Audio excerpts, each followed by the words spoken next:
At you with another video here for the NBA main slate here on Monday. We got a nice 8-game slate. So let's get right into the analysis here. So let's start at point guard.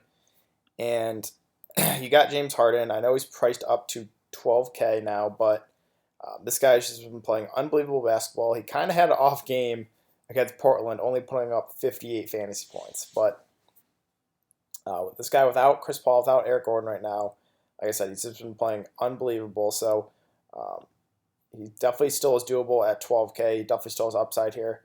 Cash games, I think he's pretty safe. So if I'm playing cash games, I think I would play Harden today at 12K. Then you got KYRIE. With Boston fully healthy, I kind of like avoiding Boston, but they're in a pretty good matchup against Brooklyn. He does have upside at 9.2K, but I'm probably going to go elsewhere. Then LILLARD, kind of the same way I feel about KYRIE. It's a great matchup here. The price is up a little bit to 9K. I think he's priced about right, but definitely still has some upside. So I think LILLARD and LILLARD and Irving could go kind of low owned, because I think everyone again is going to try to play Harden. Let's see. So Ingram, these Lakers, I would definitely like if Kuzma's out again. If Kuzma's back, Ingram, Alonzo seem priced about right. So we're gonna have to kind of wait for news with Kyle Kuzma. Then you got Mike Conley. I never really like playing any Memphis Grizzlies. They kind of run like a deep rotation, and I don't know. Mike Conley, again, this is a kind of like a blow up spot here against the Pelicans at 7.5K. So I think he is doable for tournaments. Alonzo, it's kind of the same thing with Ingram. I would have interest in if Kyle Kuzma's out again. And then you got Fox, who disappointed last time out against Golden State. He's like the only one who didn't have a good game. It was all Buddy Hield, Willie Cauley-Stein, Justin Jackson. So surprising, like back-to-back kind of off games here for Fox. Actually 3 in a row here. Price has dropped now to 6.9K. I mean, we've seen what he's done last week, a couple weeks ago. This guy definitely still has huge upside. Orlando, not afraid of their defense. So I think Fox you could look at as a nice bounce back candidate there. Then you got Jamal Murray. Prices come down a little bit here, but we know Gary Harris and Paul Millsap are back. So Denver almost fully healthy, just waiting on Will Barton, basically. Jamal Murray, very, very up and down. So I don't know if you can do it in cash games, but GPPs, 100% you can play Jamal Murray. He has huge upside. CJ, I think he's okay. Again, if I'm playing one of the Portland guards, I have like the same thing every time. I think I would just rather pay the extra, $2,400 for LILLARD than McCollum. So I think CJ is okay. Let's see. Josh Hart, again, it's the same thing with other Lakers. I'm gonna have to kind of wait for news with Kuzma. So Kyle Anderson at 5.2. They seem to want to give this guy all the minutes he can handle right now. He only played 29 against the Spurs. That game kind of turned into a blowout. If the game stays close, he should play 35+ minutes in a favorable matchup. So I think you could do Kyle Anderson. The price has come up though a bit though, the 5.2K. See, Austin Rivers just seems to be playing the whole game here basically with Harden. So 4.7K. I think he's priced about right. If he's gonna like I said, he's gonna play those 40+ minutes. He definitely get hot and knock down some shots and get you some good value. Let's see, Dennis Smith Jr. It's just the Mavs rotation right now is so fluky, but the price at 4.5K is very appealing. They kind of closed like the bench unit Dallas did the other game against Philly. So like in a normal game, the starter should play 30+ minutes. So I would assume Dennis Smith Jr. in a close game should play 30 minutes in a favorable matchup. So I think he's a nice bounce back spot as well at 4.5K. Brunson, I wouldn't go crazy here. Chase's big game. Almost put up a triple-double after playing a bunch of minutes and not doing much. And then he just comes out of nowhere again, almost puts up a triple-double. So I wouldn't go crazy. We also got JJ Barea back too in the mix. So and I'm probably going to avoid the bench for Dallas as of right now. Okay, let's move on to shooting guard.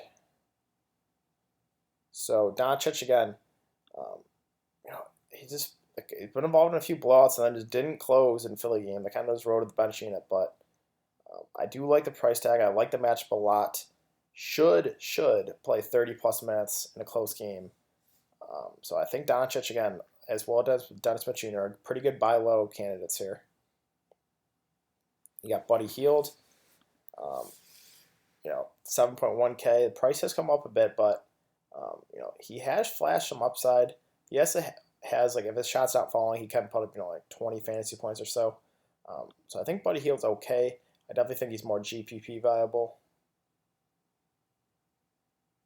Let's see, Bogdan. See, again, like I would just rather take the price discount on Bogdan every time. I recommend it against Golden State. Put up 42 fantasy points. Again, 5.3K is way too cheap, so I think Bogdan is way safer than Buddy HIELD. So KCP and Lance Stephenson, you can give a look to if Kuzma's out again. That would just open up more minutes in the rotation. So I would have interest in those guys if Kuzma misses. So Gary Harris, MILLSAP, they're still kind of bringing him back slowly, but back he played 31 minutes and then 26 minutes. So if he's going to start playing his normal minutes, I think Gary Harris and as well as Paul Millsap are pretty good buy low candidates here. So Gary Harris, 5K. Definitely have interest in him if he's going to play his normal minutes. Lance, again, I would have interest in if Kuzma misses, minutes kind of would be more secure. So I do like Lance if Kuzma's out again. Then Evan Turner, I would have interest in if Mo Harkless is out. So again, kind of going to have to wait for news with that. Okay, and if Shumpert's out again, that would just boost Bogdan even more. He would start and probably play 35 plus minutes. So let's move on. So we got Giannis here at the top at 11-4 at small forward. We saw what he did in a somewhat difficult match against Toronto. Put up 73 fantasy points. This guy's just matchup proof right now. So I think if you wanted to, again, I think you might go a little under-owned because people are going to be scared of the Utah D. So I think Giannis is still doable here at 11.4K.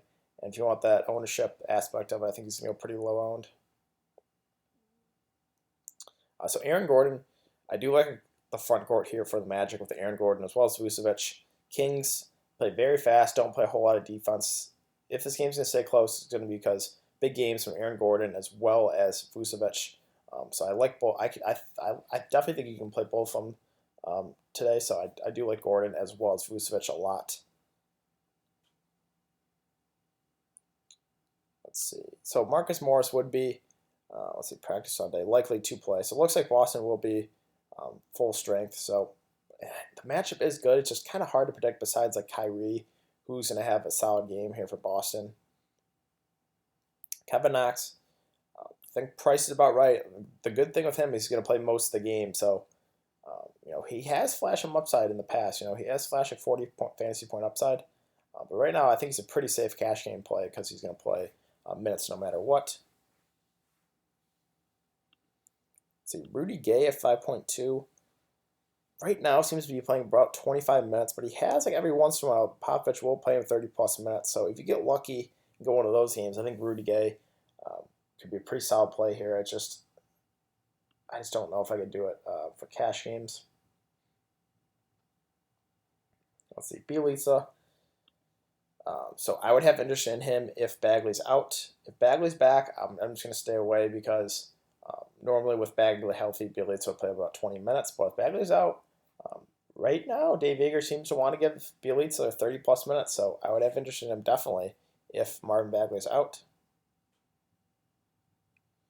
And lastly, JAMYCHAL Green here at small forward. It just seems too cheap here at 3.9K. The Pelicans do run big. Like I said, they got AD. They got Randall. They'll play Okafor a little bit off the bench. So JAMYCHAL Green, if Jaren Jackson or Gasol get in foul trouble, he'll play even more. So I do like him as a nice value play there at 3.9K. Let's move on to power forward. You got Anthony Davis. Again, I think AD and Giannis are going to go pretty low on because of the matchup. Memphis, not really a team I like targeting, but Anthony Davis, Giannis, both these guys are matchup proof. I think both of them are going to go kind of low owned. And they have an upside no matter what. Like I said, they're matchup proof. So I definitely still think you could do either of those guys. Let's see. So Aldridge, I do like. Detroit does play big. They got Blake. They got Andre Drummond. So I think Aldridge is going to push for 35 plus minutes or so. And he's starting to round into form here, playing some really good basketball. So I think you can do Aldridge. And then as a value play, I think you could do Jakob Poeltl because I think they'll probably start both of them. So I think Jakob Poeltl as a value center you could give a look to because Detroit does run big. Let's see, Jaren Jackson Jr., just the definition of a GPP play. Has so much upside, but also has a very low floor. So if he can stay out of foul trouble, I do like him a lot, but it's just for cash games, I don't think he can do it. But GPPs fire him up on all cylinders. Let's see. As far as these really cheap power forwards, I guess Ersan, because DJ Wilson's out, would probably play a few more minutes, looks like. Well, we don't know if DJ's out for sure, but if DJ misses, I think you could look to Ersan as value play. Would probably pick up some more minutes, maybe play 20, 25 minutes at close to mid price. I think that's definitely doable. Oh, and then MILLSAP here again. MILLSAP and Gary Harris. They're kind of bringing them along slowly, but 22, 22, 27 minutes. MILLSAP normally played right around 30 minutes, so it just seems like Paul Millsap and Gary Harris are too cheap, and for cash games, I think they're pretty good plays here. Let's move on to the center position where I like a lot of guys here. So I'll start with Jokic, 10K. CAPELA, not the best defender here, and Jokic has been playing some great basketball. So I know the price is up there, but I still think Jokic is doable at 10K. And then Vucevic, absolutely love this play. The Kings are just a team I love targeting players against. So Aaron Gordon, Vucevic, I definitely think you can pair the front court together here. I just wish they would play him, 35 plus minutes. He's their best player by far, but the Magic, they just want to limit him to like 32 or so minutes, even in a close game. So that is the one downside of the Vucevic. Drummond again, I brought him up against Utah that, I had interested in him because of the price at 7.9K. He put up 45 fantasy points, so I did very well. Same thing here. Like, the price at 8K just seems too cheap for Andre Drummond, so I think you could take a shot at him. I still think he has a lot of upside here at this price. And then Nurkic, you guys know I love playing this guy. Now he's got a match with the Knicks. The only concern is, can the Knicks keep it close? There definitely is some blowout risk. Nurkic, could be limited to like 25 or so minutes if they blow him out. But, man, he's in a blow-up spot here against New York. And then you got CAPELA. Denver runs really big, so CAPELA should be asked to play most of the game here. 7.5K, I do like him a lot. So, yeah, the spend-up centers with CAPELA, Nurkic, Vucevic, and Jokic a lot. And then Drummond, I still think he has upside because of the price. DeAndre Jordan now is frustrating. So I brought up the three centers in my last video of Tristan Thompson, who got there definitely. I think he put up 33 fantasy points. Willie Cauley-Stein put up 40 plus. And then DeAndre, but they just didn't close. The Mavs closed the bench unit, so that was a little frustrating.